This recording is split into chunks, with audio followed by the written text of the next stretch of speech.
Vətəndaşların tez-tez verdiyi suallardan biri odur ki, borcu ödəyə bilmirəm, buna görə həbs oluna bilərəmmi?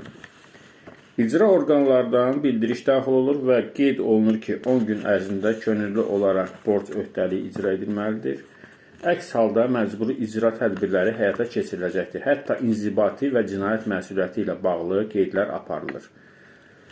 Və buna görə də insanlar narahat olurlar. Qeyd edim ki, borca görə azadlıqdan məhrum etmə qadağandır. İnsan hüquqları və əsas azadlıqlarının müdafiəsi haqqında Avropa Konvensiyasının bu cür qeydi var. Yalnız Azərbaycan Respublikası İnzibati Xətalar Məcəlləsinin 528-ci maddəsində məhkəmə və digər orqanların qərarlarının icrası ilə bağlı icra məmurlarının tələbləri üzürsüz səbəbdən yerinə yetirilməməsi inzibati məsuliyyət yaradır və Azərbaycan Respublikasının Cinayət Məcəlləsinin 306-cı maddəsində məhkəmə qərarlarının icrasını qərəzli olaraq boyun qaçırma və ya mane olma halı cinayət məsuliyyəti nəzərdə tutur.